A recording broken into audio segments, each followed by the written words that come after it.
Hey guys, welcome back. Quick video today on the Skyline brakes. So these are R33, Nissan Skyline R33 GTS-T brake calipers. I've already rebuilt them. There is nothing to rebuilding them really. Like I've probably put in one of my other videos. 4 bolts, boom, boom, boom, and then obviously the little bars that hold in the pad. They split apart, take the pistons out, new pistons in, new boots, new rings or circlips, whatever you want to call them, back together, easy. So the brake kit, the rebuild kits from bestbrakes.com.au, I think it was 120 or 130 per side, so still going to cost you 260, plus these calipers are about 450, which is pretty cheap. I'm seeing them out there for like 600, 700, so if you can get them cheaper, try your best to get them cheaper. People also use the, I think it's like, is it the Z30, which is like the 300ZX Nissan calipers are the same, so you can find them. Just do some searching online, you'll find it. All right, so first things first, source the calipers, source the rotors, BA rotors. Slotted, sorry, they're a bit, I feel like they shouldn't be that rusty, but they're a bit rusty from sitting in here for a little bit. So obviously the same wheel stud, BA rotors, BA, BF, all the same. I'm not too sure, I think FG might be different. Yeah, those, I think they're like 297 mil, so just double check that one, but it's not over 300. I think there's a 297, and I think the FGs are like 303 or something, so 297. So you got your rotors, you got your brakes, you've rebuilt your brakes, you then need to buy a kit. So another, I'll drop his name again, Nick Johnson, if you want to hit him up. He's making these kits, so basically it comes with little spacers for your, to space the caliper out, nuts and bolts. It also comes with this ring that goes on around your hub to space it out. So now you got the next thing you're going to need before you start is longer wheel studs. These are, oh man, I've totally forgot. These are 75 mil though. I will find the specs and I'll put them up, and it looks like I have fucked them by trying to do them up. Anyway, we'll cross that bridge when we come to it. So, we've got all that stuff. Now we're going to get into the hub. So, guys, let's try and keep this simple. So, when you take your wheel off, your hub will look like this, but with your disc brake bolted on the back of the hub here. You also have your caliper on here. First things first, if you have brake fluid, drop your brake line off, cap it off, do whatever you need to do, put a bucket under it. Secondly, your disc brake is bolted to the back of your hub. These are your wheel stud holes, 5 of them. You also then have 5 additional holes that bolt to your disc brake.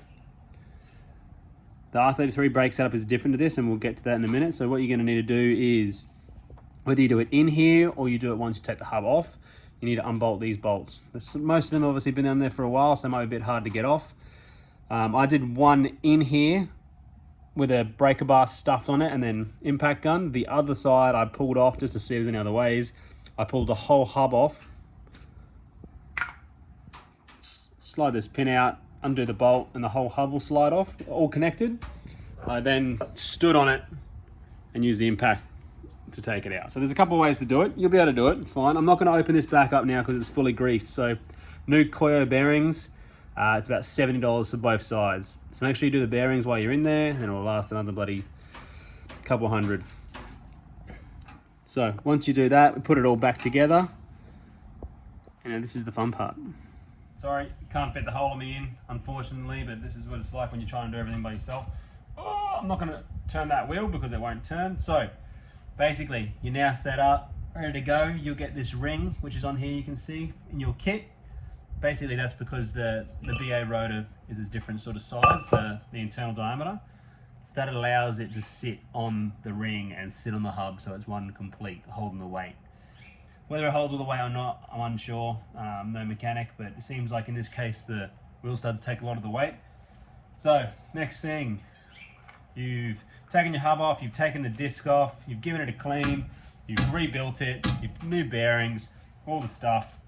All right, you start putting your new wheel studs in. Now, this is where I just said before that I think I've stuffed my fucking wheel studs, because I tried to just put the wheel on and just send it and do it up. Maybe don't do that, but I'll do it just so it looks, so you can tell what we're gonna do. So, rotor, slides over the wheel studs.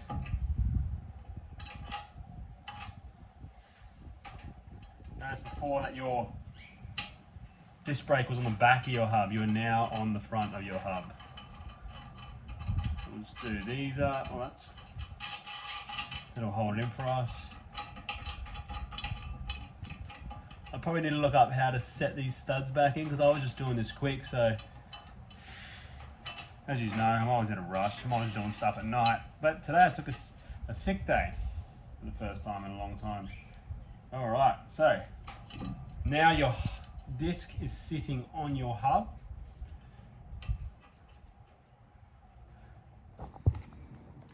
Your disc is now sitting on your hub. Easy, hey? All right, the next bit is, so you've got your original spindle bolt points for your caliper. Basically what you get now is, because obviously your disc is now sitting further out than it was, we've got these spaces that's sitting here and the caliper bolts on. All right, let's put it on. All right, you can see now, I haven't done it fully up. The reason I don't have the calipers sitting on, I have it sitting here with just the disc brake before, it's probably getting all rusty, is I don't have 17-inch wheels. So take note, you're gonna need 17s or a 16 with a bigger offset to fit these big boy disc brakes. So you can see there, I haven't done the bottom one just so you can see, but you can see the spacer there and the bolt. Lines are up center. Don't have disc pads, brake pads at the moment, but they obviously sit in there and back in. So that's it. How easy. Geez, I wish it was clean in here. It looks so much better. But she's looking good with the Mex arms, the R33 brakes, BA rotors. And that's pretty much it for your disc brakes, really. Everything else bolts straight up. It's a full bolt-on kit. Like if you had all your gear out, you could do this both sides in a few hours on the street. I just do mine in the carport. How easy is this? So things I would look into is, you probably don't need that long. They're 75mm wheel nuts, and you don't need 75mm wheel nuts. So you could probably get away with 50s. I would get 50s. I'm going to cut these down. Other than that, what's it cost to do ya? What's it cost for it to do? How much does it cost you to do? So I can't remember how much the adapter kit was, 100 or a couple hundred. Brakes 450, let's say 750, a couple hundred. The rotors 200-300. Well, it's going to cost you like $1,000 to do it. 1,000 to 1,200, and you do it yourself. Is it worth it? If you're going fast, yes, definitely, because I wasn't even going that fast in the LS Hilux before this, and it wouldn't pull up sometimes. Like when you stand on it and you're going and you want to stand on the brakes, you want something that's going to stop you. So if you're going fast, like I mean over, let's talk horsepower wise, if you're going over like the 200 to maybe let's say 250 horsepower at the wheels and up, I would definitely do it. I always mix up kilowatt and horsepower, but if you're starting to push, like, you know, if you've got a turbo 3RZ and you're getting off 5 PSI, let's say you're going 8 to 10, you want it. If you've got an LS in it, you want it to be safe. Anything else that's gonna, you know, take off for a little 1,200 kilo ute, or even less now when you cut the front off, you're gonna want them. So any other questions, just hit me up. I can help you source the parts if you don't know who to speak to, and we can go from there. All right, hope this one helped. I'm gonna try and fix these wheel studs now that I think I've stuffed. Hopefully it was helpful, and like and subscribe, and I'll speak to you soon.